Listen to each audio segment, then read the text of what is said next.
ପ୍ରଜାତିର ଜୀବଜନ୍ତୁ ରହୁଥିଲେ। ସେଇ ଜଙ୍ଗଲ ମଧ୍ୟରେ ଗୋଟିଏ ନଦୀ ପ୍ରବାହିତ ହେଉଥିଲା। ସେଇ ନଦୀର ପାଣି ଅତ୍ୟନ୍ତ ମଧୁର। ତାହାକୁ ପିଇ ଜୀବଜନ୍ତୁ ମାନେ ନିଜର ଶୋଷ ମେଣ୍ଟାଉଥିଲେ। ତେବେ କେବଳ ସେଇ ଜଙ୍ଗଲ ନୁହେଁ, ସେଇ ଆଖପାଖ ଜଙ୍ଗଲର ଜୀବଜନ୍ତୁ ମାନେ ଆସି ମଧ୍ୟ ସେଠାରୁ ପାଣି ପିଉଥିଲେ। କିନ୍ତୁ ହଠାତ୍ ଦିନେ ସେଇ ଅଞ୍ଚଳରେ ବର୍ଷା ହେବାକୁ ଲାଗିଲା। ବର୍ଷା ବହୁ ଦିନ ପର୍ଯ୍ୟନ୍ତ ଲାଗି ରହିବା ସହ ଜଙ୍ଗଲ ଓ ନଦୀ ନାଳରେ ପାଣି ଭରିବାକୁ ଲାଗିଲା, ଯାହା ଫଳରେ ସେଇ ମଧୁର ଜଳ ନଦୀରେ ଅନ୍ୟ ନଦୀର ଜଳ ଆସି ମିଶିଥିଲା। ତେବେ ସେଇ ପ୍ରବାହିତ ପାଣିରେ କିଛି ଜଳଚର ଜୀବ ଆସି ମଧୁର ଜଳ ନଦୀରେ ବସିଥିଲେ। ଏହି ଜଳଚର ଜୀବ ମାନଙ୍କ ମଧ୍ୟରେ ଗୋଟିଏ ଦୁଷ୍ଟ କୁମ୍ଭୀର ଥିଲା। ସେ ନଦୀରେ ଆସି ରହିବା ପରେ ଅତ୍ୟନ୍ତ ଖୁସି ହେଇଯାଇଥିଲା, କାରଣ ସେ ଜାଣିଥିଲା ଏହା ହେଉଛି ମଧୁର ନଦୀର ଜଳ। ଏଠାକୁ ବିଭିନ୍ନ ପ୍ରକାର ଜୀବଜନ୍ତୁ ପାଣି ପିଇବା ପାଇଁ ଆସିଥାନ୍ତି ଏବଂ ସେ ଭଲ ଶିକାର କରିବ। ତାକୁ ପରିଶ୍ରମ କରିବାକୁ ପଡିବନି, ସେ ଶିକାର କରିବ। ତେବେ ବର୍ଷା ଛାଡିବା ପରେ ଜଙ୍ଗଲର ଅନ୍ୟ ଜୀବଜନ୍ତୁ ବହୁତ ଖୁସି ହୋଇଥିଲେ। ତେବେ ଗୋଟିଏ ହେଟା ବାଘ ବର୍ଷା ଛାଡିବା ପରେ ନଦୀକୁ ପାଣି ପିଇବା ପାଇଁ ଆସିଥିଲା। ତାକୁ ଦେଖି କୁମ୍ଭୀରଟି ବାହାରକୁ ବାହାରିଥିଲା ଏବଂ ପାଣି ପିଇବା ପାଇଁ ମନା କରିଥିଲା।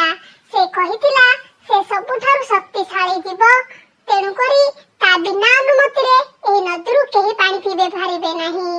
ଏହି ନଦୀ ବର୍ତ୍ତମାନ ତା କବ୍ଜାରେ ରହିଛି।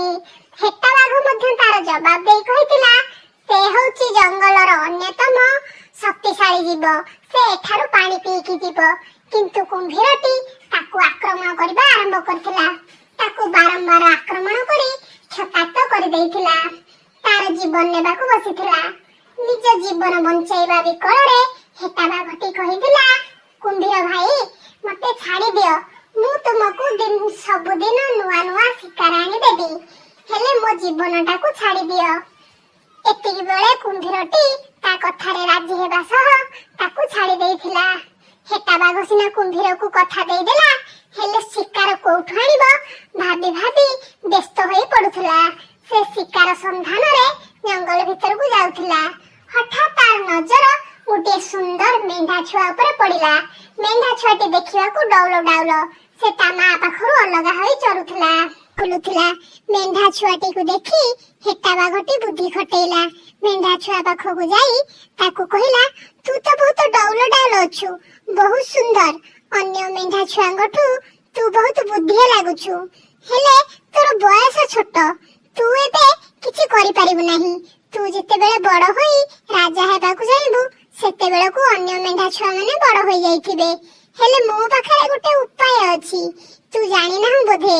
ଜଙ୍ଗଲରେ ବର୍ଷା ହେବା ପରେ ମଧୁର ଜଳ ନଦୀଟି ମ୍ୟାଜିକ ନଦୀ ପାଲଟି ଯାଇଛି। ସେହି ନଦୀରେ ଥରେ ବୁଡ଼ ପକାଇ ଉଠିଲେ ତୁ ବଡ ହୋଇଯିବୁ। ତେବେ ଛୋଟିଆ ମେଣ୍ଢାଟି କିଛି ନ ବୁଝି ହେଟା ବାଘ ସାଙ୍ଗରେ ନଦୀ ଆଡକୁ ଧାଇଁ ଯାଇଥିଲା। ହେଟା ବାଘଟି ନଦୀରେ କୁମ୍ଭୀର ପାଖରେ ତାକୁ ଛାଡ଼ି ଦେଇ ପଳେଇ ଆସିଥିଲା। କୁମ୍ଭୀର ମେଣ୍ଢା ଛୁଆଟିକୁ ଖାଇ ଦେଇଥିଲା। ଏହାପରେ ହେଟା ବାଘଟି ପୁଣି ଜଙ୍ଗଲ ଆଡକୁ ଶିକାର ଖୋଜିବାକୁ ଆସିଥିଲା। ସେ ଗୋଟିଏ ଗଧକୁ ଟେକିଥିଲା। ଗଧକୁ ଦେଖି କହୁଛି, ଭାଇ, ତୁମେ ଜାଣିଛ ସେଇ ମଧୁର ଜଳ ନଦୀର ପାଣି ମ୍ୟାଜିକ ହୋଇଯାଇଛି। ସେ ପାଣି ଯିଏ ପିଉଛି ତାକୁ ଆଉ ଭୋକ ହଉନି। ଦେଖୁନ, ମତେ ବି ଆଉ କଣ ଭୋକ ହଉଛି? ମତେ ଯଦି ଭୋକ ହେଉଥାନ୍ତା, ମୁଁ କଣ ତୁମକୁ ଖାଇ ଦେଇ ନଥାନ୍ତି? ସେ ମଧୁର ଜଳ ପାଣି ସମସ୍ତଙ୍କୁ ପରିବର୍ତ୍ତନ କରିଦେଇଛି। ତୁମେ ବି ଚାଲୁନ, ସେଇଥିରୁ ମନ୍ଦେ ପାଣି ପିଇଦବ, ତୁମକୁ ଆଉ ଭୋକ ଲାଗିବ ନାହିଁ।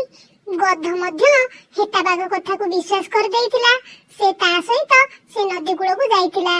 ନଦୀ କୂଳରେ ଯାଇ ସିଏ ଯେତେବେଳେ ଦେଖେ କୁମ୍ଭୀର ତାକୁ ମାରି ବସେ, କୁମ୍ଭୀର ତାକୁ ମଧ୍ୟ ଶିକାର କରିଥିଲା।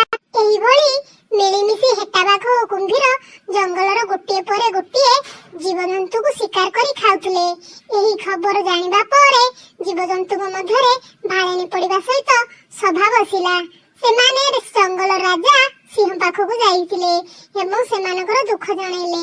ସିଂହ ସବୁ କଥା ଶୁଣିବା ପରେ କହିଥିଲା, ମୁଁ ତ ବୁଢା ହେଇଗଲିଣି, ମୁଁ ଆଉ କଣ କୁମ୍ଭୀର ସାଙ୍ଗେ ଲଢିପାରିବି? ମୁଁ ଯାହା ହେଟା ବାଘକୁ ମାରି ଖାଇପାରିବି, ହେଲେ ମୋର ଭାଇ ଚିତା ଅଛି, ଚାଲ ତା ପାଖକୁ ଯିବା। ସେ କୁମ୍ଭୀରକୁ ମାରି ନିଶ୍ଚୟ ଆମକୁ ବିପଦରୁ ରକ୍ଷା କରିବ। ତେବେ ସିଂହସାଗରେ ସମସ୍ତେ ଚିତାବାଘ ପାଖକୁ ଯାଇଥିଲେ। ଚିତାବାଘକୁ ସମସ୍ତ କଥା କହିଥିଲେ।